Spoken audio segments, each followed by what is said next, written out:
నెల్లూరు జిల్లా కందుకూరులోని ఐసిడిఎస్ కార్యాలయాన్ని నెల్లూరు జిల్లా ఐసిడిఎస్ ప్రాజెక్టు డైరెక్టర్ హేనా సుజన్ శనివారం ఆకస్మికంగా తనిఖీ చేశారు. ఐసిడిఎస్ కార్యాలయంలోని ఆఫీసు గదులను పరిశీలించి పలు సూచనలు చేశారు. రికార్డులను సైతం పరిశీలించి పలు జాగ్రత్తలను చెప్పారు. అనంతరం ఆమె మాట్లాడుతూ అంగన్వాడీ కేంద్రాలను ఎప్పటికప్పుడు సందర్శించాలని సూపర్వైజర్లకు, ఇన్ఛార్జ్ సిడిపిఓలకు ఆదేశించారు. ప్రభుత్వాలు అంగన్వాడీ కేంద్రాల ద్వారా అందించే ప్రతి పథకాలతో పాటు అవగాహన కలిగించే ప్రతి కార్యక్రమాన్ని చేయాలని సూచించారు. అనంతరం అంగన్వాడీ కేంద్రంలో విధానాలను వివరించారు.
నమస్తే అండి.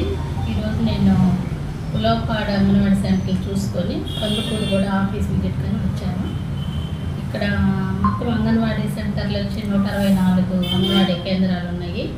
వాటిల్లో 122 అంగన్వాడీ వర్కర్స్, 158 మంది హెల్పర్స్ ఉన్నారు. అదేవిధంగా 2 అంగన్వాడీ వర్కర్స్, హెల్పర్స్ ఒక 6 వేకెంట్ ఉన్నాయి. త్వరలో కూడా అవి ఫిల్అప్ చేస్తాము. అదేవిధంగా ఈ మధ్య మేము 100 days ప్రోగ్రామ్ అనేది కూడా చేసాము. అది ప్రాజెక్ట్లోనే కాకుండా మండలాల్లో కూడా చేస్తూ వచ్చాము.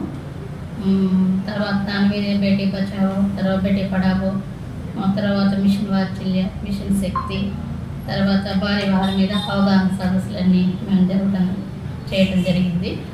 అదేవిధంగా ఐసిడిఎస్లో పిల్లలకి ఆటపాటల ద్వారా విద్య నేర్పించడము, తర్వాత పౌష్టికాహారం పంపించడం జరుగుతుంది. తర్వాత ప్రతి నెల కూడా పిల్లలు 1వ తేదీ నుంచి 10వ తేదీ వరకు బరువులు చూసుకోవడం జరుగుతుంది. అందరూ తక్కువ బరువుతో ఉన్న వాళ్ళని తల్లిదండ్రులు పిలిపించి వాళ్ళ బరువు తక్కువ కారణం ఏంటి, ఎందువల్ల మీ బిడ్డలు తక్కువ బరువుతో ఉన్నారు, అవన్నీ కూడా వాళ్ళకి అవగాహన సదస్సులా అవగాహన చేయడం జరుగుతుంది.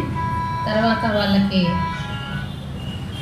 ఏదైనా కూడా తల్లులు, గర్భవతులు, బాలింతలు ఎలాంటి ఆహారం తీసుకోవాలి, వాళ్ళ జాగ్రత్తలు అన్నీ కూడా చెప్పడం జరుగుతుంది. అదేవిధంగా తర్వాత అంగన్వాడీ వర్కర్లు కానీ, సూపర్వైజర్లు కానీ, సిడిపిఓలు కానీ తల్లులు హౌస్ విజిట్స్ చేయడం జరుగుతుంది.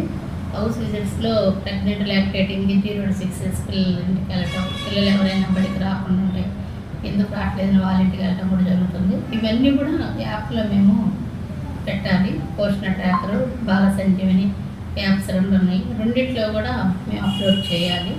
అది కూడా కందుకూరులో 99% ఉంది. తర్వాత ఆధార్ కూడా పిల్లలకి ఇస్తున్నారు ఆధార్ కూడా. అలాగే డేట్ ఆఫ్ బర్త్ సర్టిఫికెట్స్ అన్నీ కూడా చేస్తున్నారు. అన్నీ కూడా పర్సంటేజ్ కందుకూరులో బాగానే ఉంది. అంగన్వాడీ కార్యకర్త మీద ఎక్కువగా కానీ గ్రామాల్లో మనకి రిమార్క్స్ అనేది వస్తూ ఉంటే, వాళ్ళు సరిగ్గా చేయకపోయినా, ఫుడ్ పక్కతాలు పడుతున్నా, ఏదైనా కూడా ఉన్నప్పుడు వాళ్ళకు 3 మెమోలు ఇవ్వడం జరుగుతుంది.